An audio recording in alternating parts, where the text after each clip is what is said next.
پہلے تو ایک بات یاد رکھیں کہ اللہ کریم جو فرمائے وہ حق ہے، رب سے زیادہ کون سچا ہے اس رب کریم.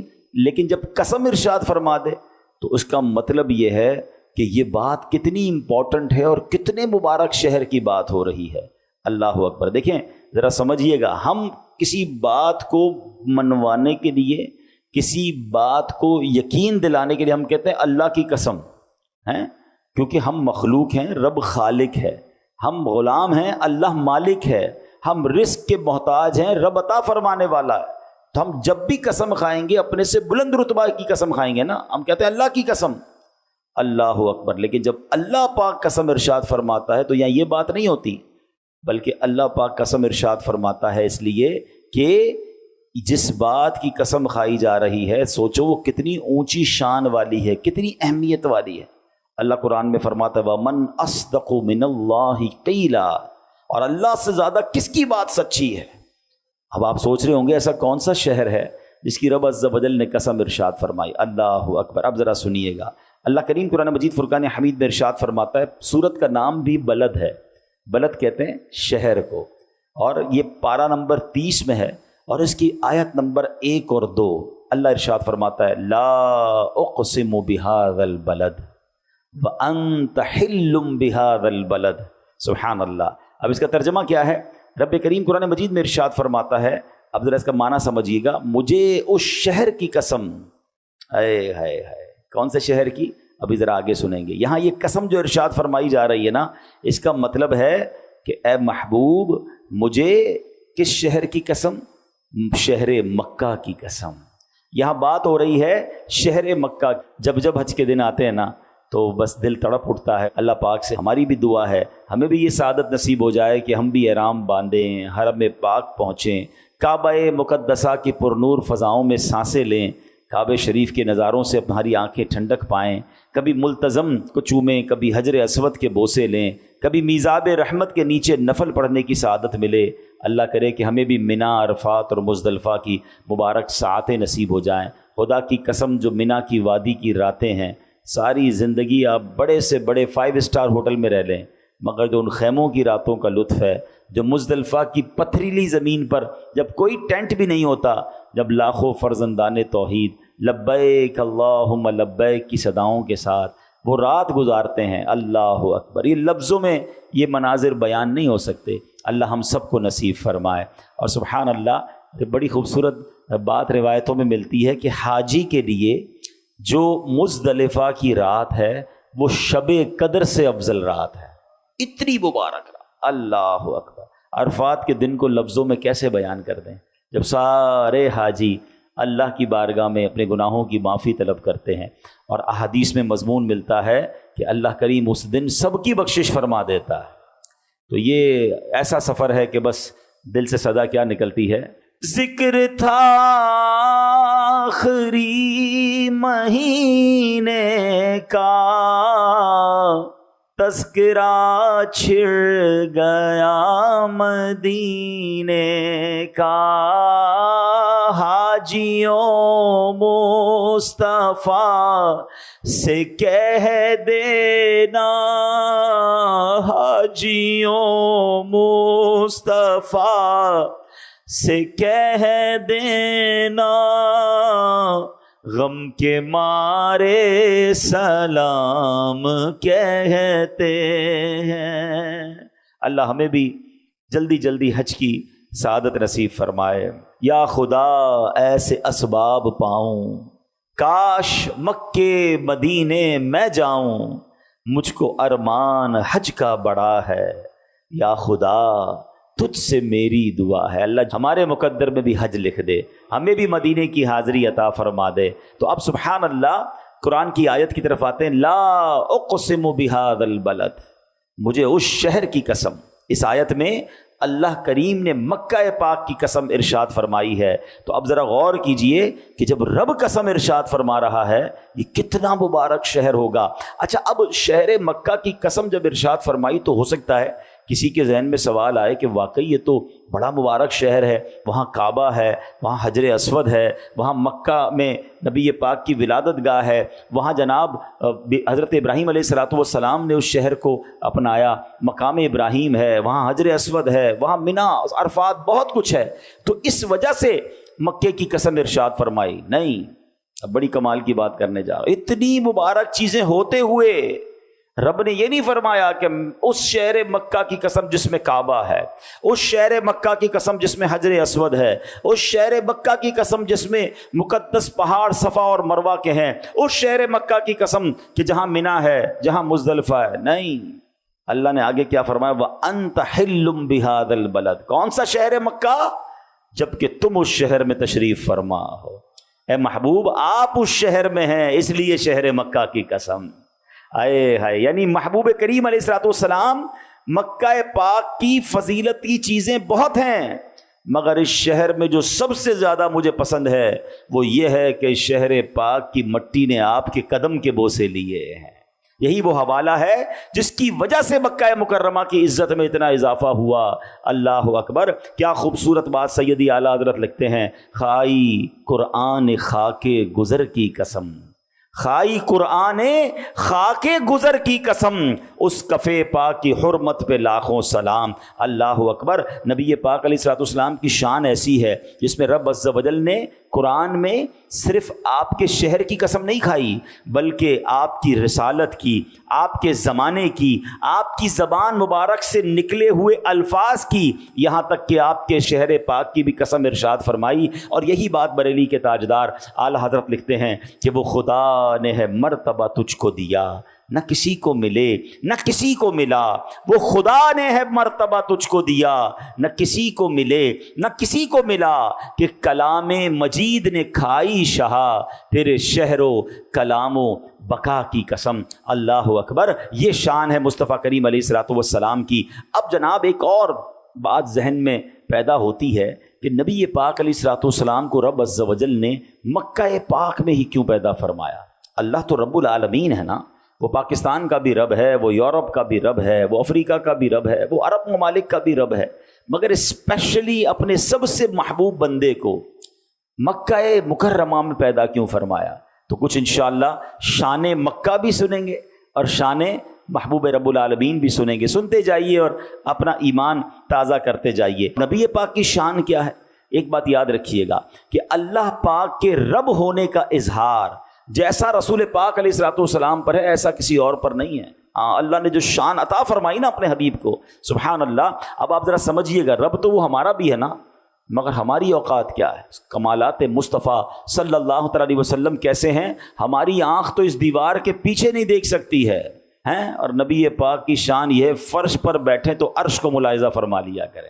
ہمارا ہاتھ، یہ جہاں تک ہاتھ جا رہا ہے وہاں تک ہم چیزوں کو پکڑ سکتے ہیں، اس کے بعد ہمارا ہاتھ آگے کچھ پکڑ نہیں سکتا، مگر میرے آقا علیہ الصلوۃ والسلام کی شان یہ ہے کہ ہاتھ اٹھائیں تو جنت کے پھلوں تک پہنچ جایا کرے۔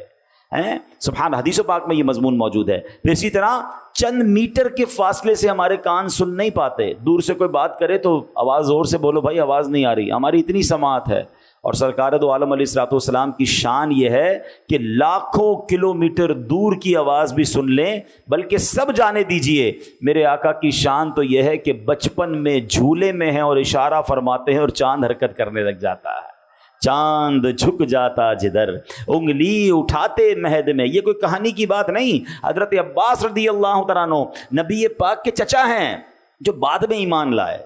وہ کہتے ہیں میرے ایمان لانے کی ایک وجہ یہ بھی بنی کہ حضور جب آپ جھولے میں تھے نا، میں نے آپ کو دیکھا، آپ جب جھولے میں ہوتے تھے اور جدھر انگلی اٹھاتے تھے میں دیکھتا تھا چاند آپ کے اشارے پر حرکت کرتا تھا۔ اچھا، یہ ایک اور خوبصورت بات، ذرا بڑی لطیف سی بات ہے، مثال دیتا ہوں۔ ہم اب بڑے ہو گئے، ہمارے کوئی چچا، کوئی تایا، کوئی بزرگ گھر پہ آئیں اور وہ آ کے ہماری بچپن کی شرارتیں ہمیں بتائیں، تو بعض اوقات تو ہم شرمندہ ہوتے ہیں کہ آپ کہہ رہے ہیں واقعی ایسا کیا ہوگا میں نے، لیکن مجھے تو یاد نہیں ہے، ہمیں یاد نہیں ہوتا، اور بعض اوقات وہ شرمندہ بھی سب کے سامنے ہمیں کر دیتے ہیں ہماری کوئی الٹی سیدھی بات بتا کر۔ تو بہرحال نہ بتایا کریں بھائی، سب کے سامنے بچے تھے، ہو گئی ہوگی غلطی، لیکن اگر وہ ہمیں کوئی بات بتائیں تو ہمیں پتہ نہیں ہوتا، یاد تھوڑی ہوتا ہے بچپن میں ہم نے کیا کیا کیا تھا۔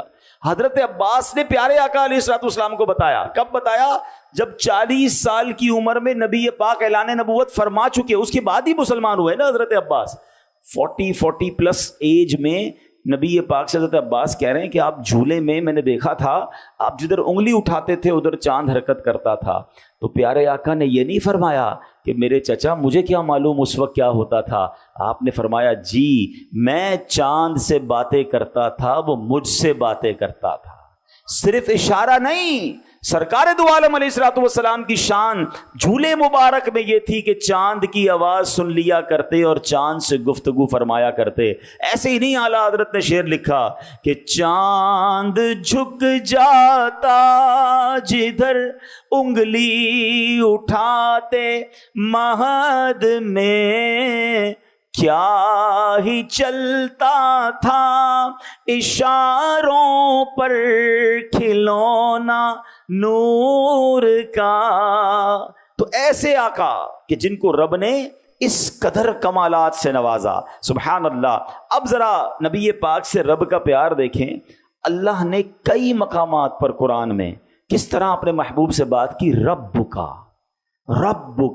رب کا کے معنی کیا ہے؟ فرمایا تمہارا رب. اے محبوب آپ کے رب نے فرمایا، اے محبوب آپ کے رب نے فرمایا. یعنی سبحان اللہ، اپنے رب ہونے کا اظہار جیسے اپنے محبوب علیہ الصلوۃ والسلام پر فرمایا، ایسا رب نے کسی کو نہیں فرمایا. کہیں فرماتا ہے اے محبوب آپ کے رب نے قرآن اتارا، آپ کا رب نعمتیں دیتا ہے، آپ کا رب حکمت والا ہے، آپ کا رب علم والا ہے. ارے رب العالمین ہے، وہ تو سب کا رب ہے. مگر سبحان اللہ، رب عز و جل اپنی ربوبیت کا اظہار بھی اپنے محبوب علیہ الصلوۃ والسلام کی نسبت کے ساتھ کر رہا ہے. اس میں رب عز و جل کا سرکار دو عالم علیہ الصلوۃ والسلام سے پیار اور کس قدر یوں سمجھیے کہ کرم نوازی ہے وہ جھلک رہی ہے. شان ربوبیت کا جیسا اظہار سرکار دو عالم علیہ الصلوۃ والسلام پر ہوا، ایسا کسی اور پر نہیں ہوا. اب سبحان اللہ، یہ تو ہو گئی شان مصطفیٰ نبی پاک کا مقام. اب یہ جو مکہ ہے یہ کتنی مبارک جگہ ہے. سبحان اللہ،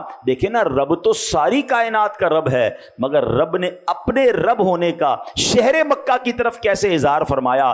رب قرآن میں فرماتا ہے رب ہذہ البلدہ، اس شہر مکہ کے رب، یعنی رب نے اپنے آپ کو مکے کا رب فرمایا. اس سے پتہ چلتا ہے کہ اللہ پاک کی ساری زمین پر شان ربوبیت کا جو اظہار ہے وہ جیسا مکہ پاک پر ہوا ہے ایسا کسی اور شہر پر نہیں ہوا. یہ مکہ ہی تو تھا جو بالکل بے آباد تھا، یہاں پانی کا نام و نشان نہیں تھا، یہ بنجر زمین تھی، یہاں پرندہ بھی پر نہیں مارتا تھا. مگر جب رب نے اپنی شان ربوبیت کا اظہار کیا، بہت ہی فضیلت والے نبی اپنے دوست حضرت ابراہیم علیہ نبینا علیہ الصلوۃ والسلام کو کیا حکم دیا کہ اپنے دودھ پیتے بچے اور بی بی ہاجرہ اپنی زوجہ کو اس بیابان میں چھوڑ کر آ جاؤ. اور اللہ اکبر، پھر ایسا پیارا چشمہ جاری ہوا، لوگوں کے دل اب مکے کی طرف کھینچنے لگے. ایک بات یاد رکھیے گا، جہاں پانی ہوتا ہے وہاں زندگی ہوتی ہے.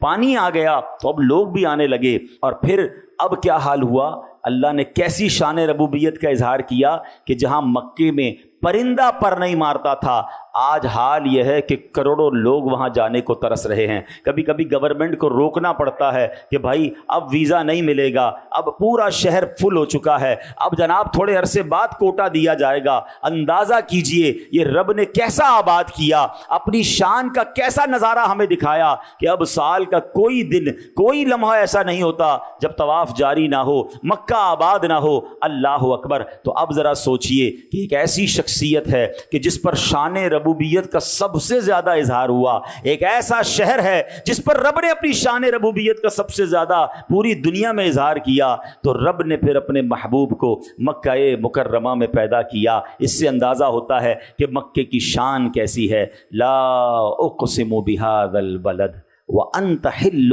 بہذا البلد. کیا فرمایا رب نے؟ مجھے اس شہر کی قسم جبکہ تم اس شہر میں تشریف فرما ہو. اچھا، مکہ مکرمہ کے بارے میں ایک اور بات سنیے تاکہ مزید شوق پیدا ہو اس مبارک شہر کی طرف جانے کا. ہمارے آقا علیہ الصلوۃ والسلام کیا ہیں؟ رحمت للعالمین. نبی پاک کون ہیں؟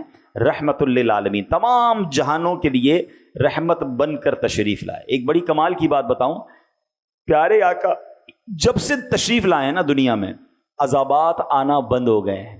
پہلے کی قوم پر بڑے عذاب آتے تھے، پتھر برستے تھے، پوری قوم غرق کر دی جاتی تھی. جب سے نبی پاک دنیا میں تشریف لائے ہیں اس دنیا پر وہ والے عذابات کا سلسلہ ختم ہو گیا. اللہ اکبر. جب سے نبی پاک آئے عذاب آنا بند ہو گئے. حالانکہ یہ عجیب بات تو یہ ہے کہ کفار مکہ مسلمانوں کو ٹیسٹ کرنے کے لیے نبی پاک کو معاذ اللہ آرگیومنٹ کرنے کے لیے یہ دعا کیا کرتے تھے کہ ہم پر عذاب نازل کر کے دکھاؤ. اگر تم اللہ کے نبی ہو جیسے پچھلی قوموں پر عذاب نازل ہوئے ہم پر عذاب نازل کر کے بتاؤ. بلکہ معاذ اللہ سے دعا کرتے تھے کہ اللہ ہم پر پتھر برسا دے, ہم پر دردناک عذاب اتار دے. ایسی جری قوم تھی کہ جو اس طرح کی دعائیں کرتی تھی. مگر قرآن میں رب نے جواب کیا دیا کہ تم پر عذاب نہیں آ سکتا. What was the reason? Listen carefully. اللہ فرماتا ہے وما کان اللہ لیعذبہم وانت فیہم, اور اللہ کی یہ شان نہیں کہ انہیں عذاب دے جب تک اے حبیب تم ان میں تشریف فرما ہو. ہیں تمہارے درمیان رسول پاک موجود ہیں, اس قوم پر عذاب نہیں آئے گا. اللہ اکبر. حالانکہ وہ دشمن تھے, وہ ایمان والے نہیں تھے, وہ اللہ رسول کے دشمن تھے, مگر دشمنوں کے درمیان بھی جب رحمت للعالمین تشریف فرما ہے تو عذاب نہیں آئے گا. تو سبحان اللہ, جو ایمان والے ہیں ان پر عذاب کیسے آئے گا؟ جو اللہ کے نبی کے دوست ہیں, اللہ کے ماننے والے ہیں, ان پر عذاب کیسے آئے گا؟ اور یہی بات اعلیٰ حضرت لکھتے ہیں, فرماتے انت فیہم نے عدو کو بھی لیا دامن میں. کیا فرمایا؟ وما کان اللہ لیعذبہم وانت فیہم. ارے ان پر عذاب کیسے آ سکتا ہے محبوب تم ان کے درمیان ہو. وانت فیہم نے عدو کو بھی لیا دامن میں. عدو کہتے ہیں دشمن. حضور آپ ان کے درمیان تھے تو دشمن بھی بچ گیا, تو پھر دوست کا عالم کیا ہوگا؟ ذرا خوبصورت شعر سنیے گا. انت فیہم نے عدو کو بھی لیا دامن میں, عیش جاوید مبارک تجھے شیدائی یہ دوست. ارے جو نبی پاک کا شیدائی ہے اس کو تو پھر دنیا اور آخرت کی برکتیں مبارک ہوں. یہ تو وہ رحمت للعالمین ہے کہ جن کی وجہ سے دشمنوں پر عذاب نہیں آتا. تو جو ایمان والے ہیں وہ دنیا میں بھی خیر میں رہیں گے اور آخرت میں بھی خیر رہیں. اللہ ہمیں ایمان پر اور نبی پاک کی غلامی پر استقامت نصیب فرمائے. تو اے میرے پیارے اسلامی بھائیوں, اب آئیے قاضی عیاض رحمۃ اللہ تعالی لکھتے ہیں مکہ پاک کیسا برکت والا ہے. ایک مرتبہ حضرت سعدون خولانی رحمۃ اللہ تعالی کے پاس کچھ لوگ آئے اور بتایا کہ فلاں قبیلے نے ایک شخص کو قتل کیا, پھر اس کی لاش کو آگ لگا دی. مگر حیرت کی بات یہ تھی کہ رات گئے تک اس کا جسم آگ میں رہا, مگر اس کی جسم پر آگ نے کوئی اثر ہی نہیں کیا. یہاں تک کہ اس کا سفید رنگ جو تھا وہ بھی آگ کی جلنے کی وجہ سے ویسا کا ویسا ہی رہا, رنگ بھی کالا نہیں ہوا. بڑے حیران ہیں ہم کہ آگ کیوں اثر نہیں کر رہی اس بندے پر. سعدون خولانی رحمت اللہ تعالی نے فرمایا اس مرنے والے شخص نے 3 حج کیے ہوں گے. جا کر چیک کرو. معلومات کی تو پتہ چلا کہ ہاں اس نے تو 3 حج کیے ہیں. تو انہوں نے فرمایا مجھے یہ بات پہنچی ہے جو بندہ 1 حج کرے اس نے اپنا فرض ادا کیا, دوسرا حج کرے اس نے اللہ پاک کی بارگاہ میں قرض پیش کیا, اور جس نے 3 حج کیے اللہ پاک اس کے جسم اور جسم پر اگنے والے بالوں کو جہنم پر حرام فرما دیتا ہے. تو یہ مکہ پاک ہے, یہ حج ہے, یہ اللہ کی عبادت کے صلے ہیں. اللہ ہمیں یہ نصیب فرمائے. اب یاد رکھیے حدیث پاک میں ہے کہ جب قوم سمود پر عذاب آیا تھا نا, ان بدبختوں نے حضرت صالح کی بات نہ مانی تو ان پر عذاب آیا. تو اس عذاب نے پوری قوم کو ہلاک کر دیا. نوبڈی لیفٹ, سب مارے گئے, ایک شخص بچ گیا. صحابہ کرام کو بڑی حیران ہوئی کہ حضور وہ کون ہے, وہ کیسے بخش گیا؟ نبی پاک نے فرمایا اس کا نام ابو رغال تھا, وہ اس وقت مکہ پاک میں تھا. قوم سمود کا بندہ تھا مگر اس وقت مکہ پاک میں موجود تھا. ساری قوم تباہ کر دی گئی, اس بندے پر عذاب نہیں آیا کیونکہ امن والے شہر میں تھا. فرمایا لیکن جیسے ہی وہ مکہ پاک سے باہر نکلا اس کو عذاب نے گھیر لیا اور وہ بھی ہلاک ہو گیا. جب تک مکے میں تھا رب کا عذاب نہیں آیا. نبی پاک ایک بار طائف کی طرف جا رہے تھے, راستے میں ایک قبر کی طرف اشارہ کر کے فرمایا یہ ابو رغال کی قبر ہے, یہاں اس پر عذاب اترا تھا اور یہیں اسے دفن کر دیا گیا. اب نبی پاک کا علم دیکھیں, نبی پاک کی نظر دیکھیں. آقا کا فرمانا کافی تھا مگر نبی پاک علیہ الصلوۃ والسلام نے ایک نشانی بتائی کہ ابو رغال کے ساتھ اس کی سونے کی چھڑی تھی, وہ بھی ساتھ دفن کی گئی ہے. اللہ اکبر. صحابہ اکرام علیہ رضوان نے قبر کھود کر دیکھا تو سونے کی چھڑی بھی موجود تھی. یعنی اللہ اکبر, نبی پاک کی علم کا عالم یہ اور آپ کی نظر کا عالم یہ, اور کس طرح اپنی بات کو آپ نے ثابت بھی فرما دیا کہ یہی ابو رغال کی قبر ہے. تو اس سے یہ پتا چلتا ہے کہ مکہ امن والا شہر ہے, مکہ برکت والا شہر ہے, the very important city in the world. اور کیوں نہ ہو نبی پاک نے اپنی 63 سالہ زندگی میں